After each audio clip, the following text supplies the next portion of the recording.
నమో నారాయణాయ. వారాహి అమ్మకు నమస్కారం చేసుకుంటూ అమ్మవారి దయ ఆమె చల్లని చూపులు మన అందరిపై ఉండాలి అని చెప్పి మనస్ఫూర్తిగా కోరుకుంటూ ఈరోజు వీడియో స్టార్ట్ చేస్తున్నాను ఫ్రెండ్స్. ఇక ఈరోజు వీడియోలో మనం చూడబోయేది ఏంటి అంటే, మనం ప్రతిరోజు వారాహి అమ్మవారిని ఎంతో ఇష్టంగా పూజిస్తూ ఉన్నాం కదండి. అలాగే అమ్మవారికి ఇష్టమైనటువంటి రోజులలో మనం చేసే పరిహారాలు, పూజలు, స్విచ్ బోర్డ్స్, ఏంజల్స్ నెంబర్స్ ఇలాంటివన్నీ కూడా చాలా మంచి గొప్ప ఫలితాన్ని మనకు తెచ్చిపెడుతూ ఉన్నాయి. అలాగే రేపు మంగళవారం, శ్రావణ మాసంలో వచ్చేటువంటి 2వ మంగళవారం గౌరీదేవి పూజ అనేది మనం సాధారణంగా చేసుకుంటూ ఉంటాం. శ్రావణ మాసం మంగళవారాలన్నీ కూడా 4 కానీ 5 మంగళవారాలు కానీ వచ్చినప్పుడు మనం గౌరీ పూజ అనేది చేసుకుంటూ ఉంటాం. చాలామంది వాళ్ళకి వీలు పడిన వాళ్ళు గౌరీ పూజ అనేది చేసుకుంటారు. లేదు అంటే మామూలుగా దీపం పెట్టి అమ్మవారిని వేడుకుంటారు.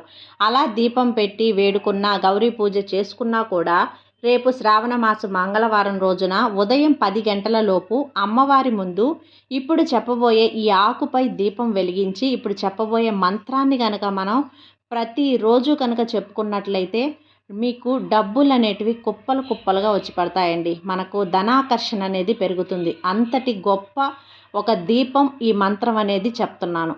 మీ మనసులోని కోరికలు కూడా నెరవేరుతాయి. శ్రావణ మాసపు మంగళవారం రోజు అమ్మవారి ముందు ఈ ఆకుపై దీపం వెలిగిస్తే సకల శుభాలు కలుగుతాయి. సిరి సంపదలు మీ ఇంటి నిండా ఉంటాయి.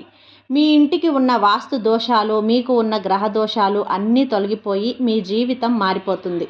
మీ ఇల్లంతా కూడా డబ్బుతో నిండిపోతుంది.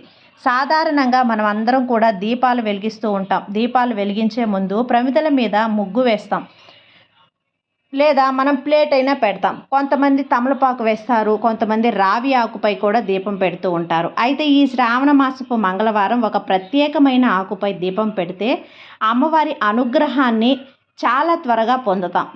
మన హిందూ సంప్రదాయంలో దీపానికి ఎంతో విశిష్టత ఉంది కదండి. దీపం ప్రాణానికి ప్రత్యేక జీవాత్మే కాదు, పరమాత్మకు ప్రతిరూపం కూడా. అందుకే దేవుడికి పూజ చేసేటప్పుడు ముందుగా దీపం వెలిగిస్తాం. ఆ వెలిగించిన దీపాన్ని దీపారాధన అంటాం. దేవుణ్ణి ఆరాధించడానికన్నా ముందు ఆ దేవుడికి ప్రతిరూపమైన దీపాన్ని ఆరాధిస్తూ ఉంటాం. దీపం వెలిగించడమే కాదు, వారాహి అమ్మవారికి ధూపం వేయటం, అలాగే నైవేద్యం పెట్టడం, దీపానికి కూడా నైవేద్యం పెట్టడం. అమ్మవారి ఫోటో లేకపోయినా సరే వెలిగించిన నెయ్యి దీపానికి అమ్మవారే ప్రతిరూపంగా భావించి మనం నైవేద్యం పెట్టడం కూడా జరుగుతుంది. అలాగే ముఖ్యమైన అగ్ని వెనక దేవతలందరూ ఉంటారండి. దీపం అంటే వెలుగు, కాంతి, జ్ఞానము, ఆశా, ప్రాణం. దీపం వెలిగించటం అంటే ప్రాణం పోయటమే. అందుకే మనం పుట్టినరోజున దీపాలు వెలిగిస్తారు. ఏ పనైనా సరే జ్యోతి ప్రజ్వలనతో ప్రారంభిస్తాం. దీపాన్ని వెలిగించడం అన్ని మతాల సంప్రదాయాల్లో ఉంది. కాబట్టి అవి కొవ్వొత్తులు కావచ్చు, నేతి దీపాలు కావచ్చు, నూనె దీపాలు కావచ్చు. లోకాలకు వెలుగుని, తేజస్సును ప్రసాదించే సూర్యుడు జీవులపై దయతో తాను లేనప్పుడు వారికి జీవనాన్ని, శక్తిని ప్రసాదించడం కోసం అస్తమిస్తూ తన తేజాన్ని దీపంలో హితం చేశారంట. శరీరంలో ప్రాణం లాంటిది. ఇంట్లో ప్రాణదాత అయిన సూర్యుడు అస్తమించే కన్నా ముందే ఇంట్లో మనం సంధ్యా దీపం పెడతాం. ఆ సాంప్రదాయం అనేది మనం ఏర్పరచుకున్నాం. మన పెద్దలు సూర్యోదయం వరకు ఇంట్లో దీపం వెలుగుతూ ఉంచడం మన సాంప్రదాయం. లక్ష్మీ స్థానంగా చెప్పబడే వాటిల్లో దీపం కూడా ఒకటి. ఇంట్లో కానీ గుడిలో కానీ వెలిగించడం వల్ల మనలోని పాజిటివ్ ఎనర్జీ అనేది వస్తుంది. దీపం వెలిగించడం వల్ల మీకు పట్టిన దరిద్రం అంతా కూడా వదిలి వెళ్ళిపోతుంది. ఈ శ్రావణ మంగళవారం రోజున అమ్మవారి ముందు మనం ప్రత్యేకమైన పద్ధతిలో దీపం వెలిగిస్తే మీ ఇంట్లో అన్ని శుభాలే జరుగుతాయి. ఈ ఆకుపైన దీపం వెలిగిస్తే మీ ఇల్లు సిరి సంపదలతో నిండిపోతుంది. మరి రేపు శ్రావణ మాస మంగళవారం మందార ఆకుపై దీపం పెట్టాలి. ఆ మందార ఆకులకు రేపు శ్రావణ మాసం మంగళవారం రోజున మీకు దగ్గరలో ఉన్న మందార చెట్టు దగ్గరకు వెళ్ళి చెట్టు నుండి ఒక 2 ఆకులను తెంపి తెచ్చుకోండి. ఆకుతో పాటు 2 పువ్వులను కూడా తెంపి తెచ్చుకోండి. అమ్మవారికి చక్కగా మందార పూలతో అలంకరించండి. అమ్మవారికి మందార పూలంటే ఎంతో ఇష్టం కదండి. అలాగే ఎరుపు రంగు పూలన్నా కూడా ఇష్టం. కాబట్టి ఆకును నీటితో కడిగి ఒక ప్లేట్లో పెట్టుకోండి. ఆకుపైన ప్లేటును అమ్మవారి పటం ముందు పెట్టండి. ఆకుకు 5 చోట్ల గంధం, కుంకుమ బొట్లు పెట్టండి. ఒకవేళ మీరు 2 ప్రమిదలలో దీపం పెడితే 2 మందార ఆకులను తెచ్చుకొని 2 ఆకులకు బొట్లు పెట్టండి. ఇప్పుడు ఆకుపై ప్రమిదలను పెట్టి నూనె పోయండి, వత్తులు వేసి దీపం వెలిగించండి. ఇలా దీపం వెలిగించాక మీ మనసులో ఉన్న కోరికను చెప్పుకోండి.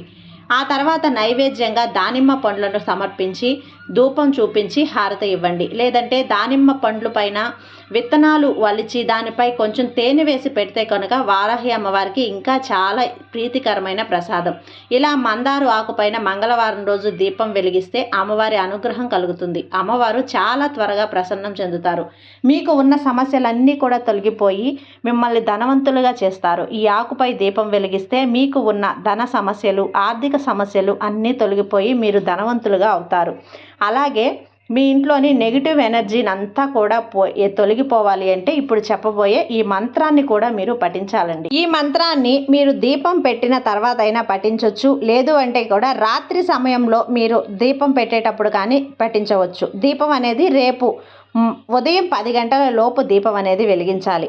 మంత్రం: శ్రీ పంచమి సర్వసిద్ధి మాత మమ గృహం మే ధనం సమృద్ధిం దేహి దేహి మే క్లీం వరాహముఖి హ్రీం సిద్ధి స్వరూపిణి శ్రీం ధనవశంకరి ధనం వసియ స్వాహ అనే ఈ మంత్రాన్ని చెప్పడం వల్ల మనకు ధనాకర్షణ అనేది కలుగుతుంది. తప్పకుండా మీరు కోరుకున్నటువంటి డబ్బు అనేది మీకు చేరుతుంది. అమ్మవారి అనుగ్రహంతో పూర్తిగా మీరు ధనవంతులు కావటం ఖాయం. మీకు ఎన్ని అప్పులున్నా కూడా తొలగిపోయి అమ్మవారి అనుగ్రహాన్ని పూర్తిగా పొందగలుగుతారు. కాబట్టి రేపు మంగళవారం రోజున, శ్రావణ మాసపు మంగళవారం, తప్పకుండా మందార ఆకుపై దీపం వెలిగించి ఈ మంత్రం అనేది 9 సార్లు జపించండి. తప్పకుండా ప్రతి ఒక్కరూ కూడా సిరి సంపదలతో పాటు ఆరోగ్యాన్ని కూడా పొంది ఆనందంగా జీవించండి. శ్రావణ మాసపు మంగళ గౌరీ వ్రతం మహత్యం తెలిపేటువంటి ఒక కథ కూడా విందాం.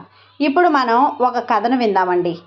ఒకసారి ద్రౌపదీదేవి శ్రీకృష్ణుడి వద్దకు వెళ్ళి, అన్నా, మహిళలకు వైవిధ్యాన్ని కలిగించని వ్రతం ఏదైనా ఉంటే చెప్పమని అడగగా శ్రీకృష్ణుడు వెంటనే మంగళగౌరీదేవి మహాదేవత ఆదిపరాశక్తియే మంగళగౌరీదేవిగా ప్రసిద్ధి చెందింది.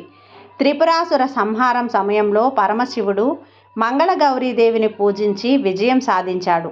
అంగారకుడు మంగళగౌరీదేవిని పూజించి గ్రహరాజై మంగళవారానికి అధిపతిగా వెలుగొన్నాడు. ఈ మంగళగౌరీదేవిని పూజిస్తూ శ్రావణ మాసం మంగళవారాల వ్రతాన్ని ఆచరించినట్లయితే వైవిధ్యం ప్రాప్తించదు అని శ్రీకృష్ణుడు ద్రౌపదీదేవికి వివరించాడు. కాబట్టి రేపు ప్రతి ఒక్కరూ కూడా వీలైన వాళ్ళు మంగళగౌరి వ్రతాన్ని పాటించండి. కుదరని వాళ్ళు మరొక మంగళవారం రోజు చేయండి. తప్పకుండా వ్రతం చేసినా చెయ్యకపోయినా మందార ఆకుపై దీపం వెలిగించి ఈ మంత్రాన్ని 9 సార్లు పఠించినట్లయితే తప్పకుండా మీకు ఆరోగ్యంతో పాటు సిరి సంపదలు కూడా అమ్మవారి అనుగ్రహంతో పొందుతారు. కాబట్టి ఈ వీడియో మీకు నచ్చినట్లయితే లైక్ చేసి సబ్స్క్రైబ్ చేయండి ఫ్రెండ్స్. అలాగే మరికొంతమంది భక్తులకు షేర్ చేయండి. సర్వేజన సుఖినో భవంతు. జై వారాహి మాత.